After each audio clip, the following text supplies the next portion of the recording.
Hello and welcome everybody to Everest Coaching Institute. और बच्चों कैसे हो? I hope all are well, all are enjoying playing, studying, eating and having fun. So today we will discuss class 6th science chapter fiber to fabric. ठीक है बच्चों, आज हमने discuss करने हैं fibre to fabric chapter. Fibre to fabric chapter में ये मेरी 4th वीडियो है। इस चैप्टर हमने अभी तक पुरानी वीडियोस में इसके बेसिक कॉन्सेप्ट्स किए कि फ़ाइबर क्या होता है, यान क्या होता है, फैब्रिक क्या होता है। फिर हमने फ़ाइबर हमारे को कहाँ कहाँ से मिलता है, natural sources and natural fibre and synthetic fibre, वो हमें प्लांट से और एनिमल से मिलता है। प्लांट्स का हमने डिटेल में डिस्कस किया क्योंकि आपको सिर्फ प्लांट्स का ही है सिलेबस में। हमने अभी तक ये यान तक का प्रोसेस किया, आगे फैब्रिक का हम प्रोसेस आज डिस्कस करेंगे। इसमें मैंने आपको डिटेल में नेचुरल फ़ाइबर और सिंथेटिक फ़ाइबर का डिफरेंस बताया, पुरानी वीडियोस में ये है, आप उसमें चेक कर सकते हो। तो अभी तक हमने इसका कॉटन और जूट का पूरा डिस्कस किया हमने डिटेल में, वो प्लांट फाइबर्स हैं। अब हम करेंगे डिस्कस कि how we convert yarn into fabric, कैसे यार्न फैब्रिक में कन्वर्ट होता है। ये आपका इसमें थर्ड प्रोसेस स्टेप आ जाता है ना। हमारा पहला स्टेप था हमारा कि हमारा प्लांट से हम कैसे फाइबर बनाते हैं, फाइबर से हम कैसे फिर यार्न बनाते हैं, यार्न से हमारा कैसे अब फैब्रिक बनता है।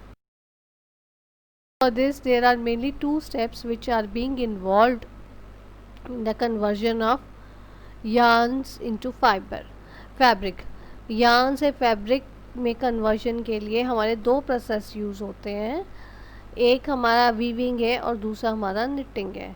वीविंग के हेल्प से और निटिंग के हेल्प से हम अपने जो हमारे यार्न बने होते हैं उनको हम फैब्रिक्स की शेप देते हैं। फैब्रिक्स को आप आगे आपको पता ही है, we use it for clothing और फॉर फर्निशिंग आइटम, हम उसके डिफरेंट यूजेस हैं। ठीक है, कम्स वीविंग। पहले आता वीविंग। वीविंग कैसे होता है जी हमारा? वीविंग में फैब्रिक बनाने के लिए क्या होता है कि हमारी इंटरलेसिंग होती है थ्रेड्स की। सारे हम जो इससे यार्न बनता है, यार्न से हम उनको इंटरलेस करके इंटरलॉक करके हम फैब्रिक बनाते हैं, कपड़ा बनाते हैं। ठीक है, वो जो फैब्रिक है ये हमारा लूम्स में बनता है। ये मैनुअली भी हो जाता है, वीविंग जो है मैनुअली भी होती है और it is also done with the help of a machines. दोनों काम से हमारी वीविंग होती है। डिफरेंट एग्जांपल्स हैं फैब्रिक्स की, जैसे फैब्रिक एक तो नॉर्मली जैसे कपड़ा बन गया, उसकी एग्जांपल आ गई है हैंडकरचीफ जो आप हैंकी यूज़ करते हो, टावल यूज़ करते हो, नैपकिन यूज़ करते हो, और इसकी बहुत सारी जितनी क्लोथिंग की चीज़ें हैं, फर्निशिंग आइटम्स की चीज़ें हैं, वो सारी हमारी इसमें आती हैं। तो वीविंग में हमने क्या पढ़ा कि weaving is done both with the manually and both by machines. आप हाथ से भी करते हो और मशीनों से भी करते हो। ये देखो जो आ गया आपको, इसमें 2 एग्जांपल्स हैं। राइट साइड की जो पिक है वो हमारी हमने हैंड से वो कर रही है लेडी, और जो लेफ़्ट साइड हैंड पे पिक है लेफ़्ट साइड पे वो मशीन से काम हो रहा है। तो ये दोनों तरीके से काम होता है, मैनुअली भी होती है वीविंग और मशीन्स के हेल्प से भी होती है। ये इसमें क्या होता है, हमारा धागा एक दूसरे के साथ में इंटरलॉक करके हम उसका कपड़ा बनाते हैं। अगर आप जो क्लोथ है, जो फैब्रिक है, आप उसको माइक्रोस्कोप से अच्छे से देखो ध्यान से, तो आपको बहुत छोटे छोटे चेक्स नज़र आएंगे कि वो इंटरलेसिंग से बना होता है। ठीक है, हमारा निटिंग। निटिंग तो आई थिंक सो आप सारे बच्चों को पता होगा। एक ही धागा जो आपको मिलता है उससे हम, आपकी मम्मी या मदर्स या ग्रैंड मदर्स, आपके आपने देखा होगा नेबरहुड में लेडीज़ निटिंग करती हैं ना, स्वेटर वगैरह बनाती हैं, तो वो उसको हम बोलते हैं निटिंग। निटिंग जो है, हम एक ही धागे से हम पूरा फैब्रिक को शेप दे देते हैं। जो निटिंग का, जो आप हाथ से बने हुए स्वेटर्स होते हैं या मशीन से, मशीनें से भी बनते हैं ना, जो रेडीमेड स्वेटर्स होते हैं मशीन से बनते हैं, और जो हैंडमेड होते हैं वो आपकी मम्मा या ग्रैंड मदर्स या आपको मार्केट में भी अवेलेबल है, वो सिलाइयों से बनाते हैं। तो ये जो चीज़ें हैं, ये जो फैब्रिक्स जो आप निटिंग से कपड़े पहनते हो, स्वेटर्स या वॉट एवर इसकी एग्जाम्पल है, सॉक्स होगी, हैट्स होगी, मफलर्स हो गए, शॉल्स हो गए, कितनी चीज़ें होती हैं निटिंग की। डेकोरेशन पीसेस भी हम बनाते हैं।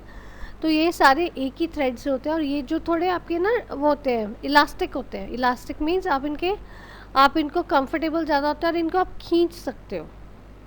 अगर आप देखो, आपका स्वेटर, आपकी स्वेटर, सॉक्स या हैट्स वट एवर जो भी आप पहनते हैं, मैं इसका वुलन का देख रहे हो, उसको आप खींच के देखोगे तो वो खींचा जाता है आराम से। फिर उसको छोड़ोगे वो वापस अपनी शेप में आ जाता है।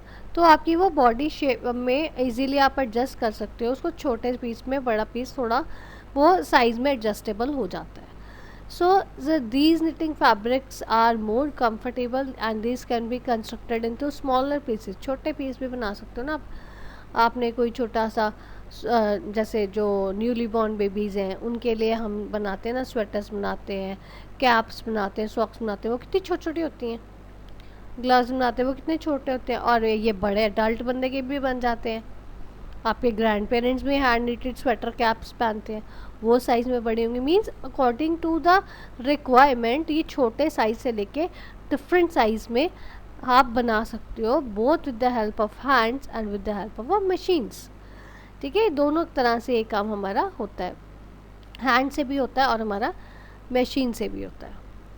सो इसकी various examples are sweaters, socks and hats, ये सारी इसकी एग्जाम्पल्स हैं।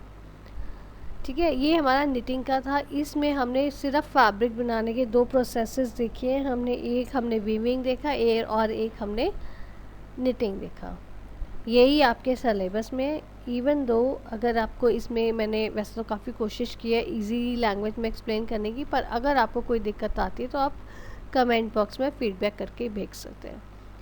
बच्चे, मैं आपको एक बात बताना चाहूँगी, ये मेरी आज मैंने इतना एक्सप्लेन करना था, बट लेटर ऑन मैंने एक वीडियो इसकी और डालनी है जिसमें क्विक रिव्यू आपका पूरे चैप्टर का आ जाएगा, और इसमें थोड़ी सी आपको एग्जांपल्स के साथ एक्सप्लेन किया होगा। So keep watching, do also watch my next video relating to this chapter. Thanks for watching, thank you, have a nice day.